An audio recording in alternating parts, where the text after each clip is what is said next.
Hello everyone, I'm Justin, and for today's video, we are saving 80,000 gold in another world for my retirement.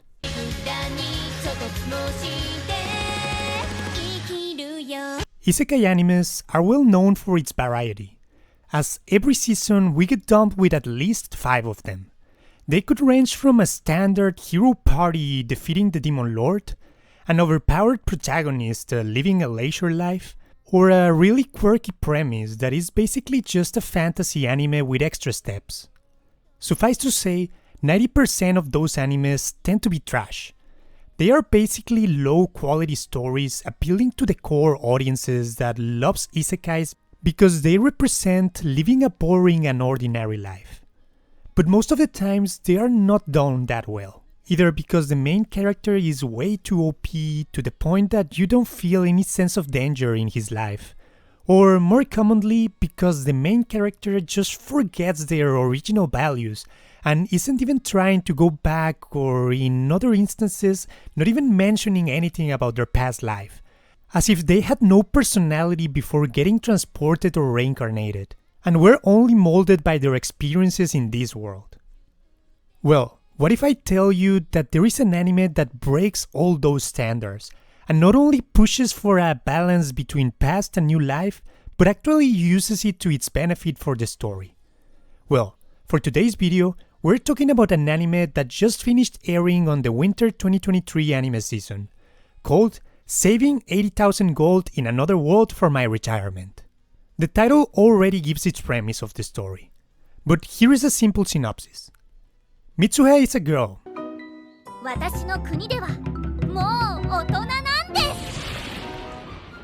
Sorry, an adult, that recently lost her parents and her brother in an accident.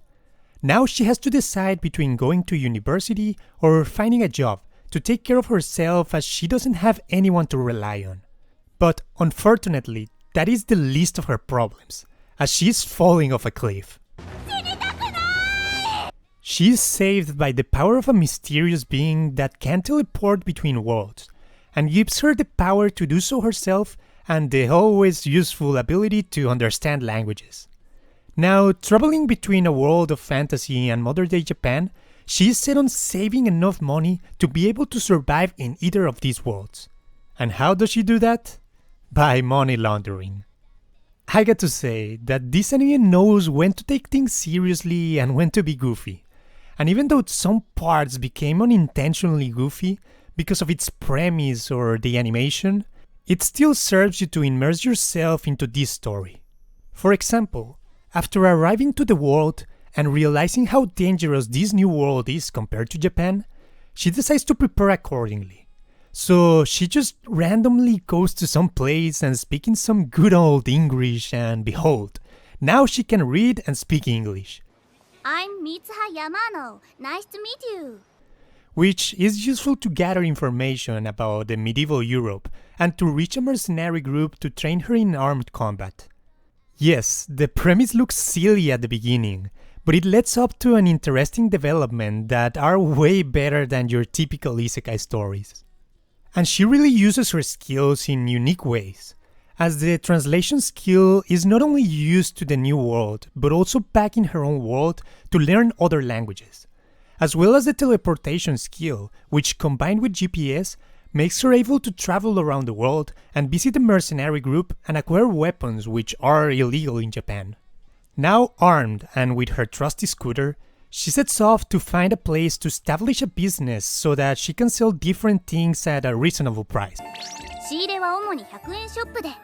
She basically opened a Daiso in another world. I got to say that whenever I thought the story was going in a specific direction, it did a 180 and completely shattered my expectations. After she leaves the first village and it's on her way to Count Boss's territory, she briefly spots a group of adventurers. And I was like, okay, she's going to join them on adventures and earn money that way. But nah, she quickly teleports back to her room, scooter and all. Now she's with Count Bosses, and she basically swindles them with some bad acting, a sad story, and everyday products. I'm concerned about that family's safety if they can fall for the oldest trick in the book of pretending to be injured from their carriage. but I guess it worked out in the end. So, with some newfound backing from the Count, she arrives to the capital of the kingdom and opens up her store. Now, most of the anime focuses on her promoting her products and increasing her shop's reputation, mostly by word of mouth through maids that work for novels, introducing some cheap products that are incredibly popular in a medieval world, because, of course, some well-adjusted lenses are way better than a magnifying glass. Doing some research about what products can appeal to the customers, and of course, using her gun to save damsels in distress. I remember at some point I was feeling like the story was becoming a typical isekai. Most of the story was focusing on this new world and she hadn't even gone back to her house in a while.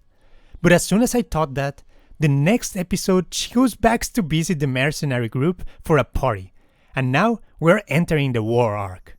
As the kingdom is attacked by another kingdom that tame monsters, Mitsuha decides to recruit the help of the mercenary group and uses their weapons to fend off the invasion.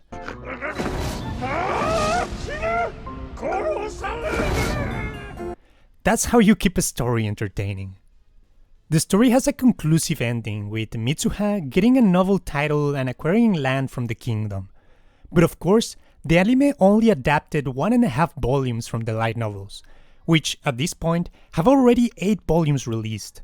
So the story is still open for a follow-up where she develops the land that she was given, which I'm sure at some point we will get an adaptation of that in a second season. Or if you don't want to wait, you can just read the light novels instead. Now, as for the animation. Of course, compared to heavy hitters, the quality production for this anime is on the low side.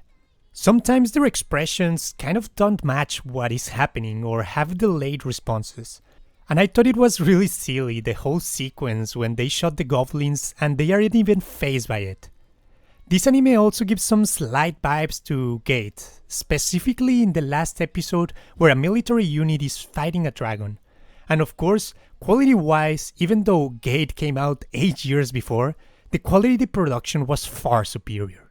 But I consider this anime good, not by its animation quality, but for the story that it conveys. Overall, this is a fun and interesting yet simple story about a girl fending off by herself in another world, but not forgetting where she comes from, as she can quickly travel between worlds. And while it may be silly at times, it is largely overlooked by a good story. If you're looking for a new and different isekai, I really recommend you to give this one a try, as it is one of the best new isekais I have seen in a while. And with that, we come to the conclusion of this anime review. What do you guys thought of saving 80,000 gold in another world for my retirement? Let me know in the comments below. Until then, see you guys next time.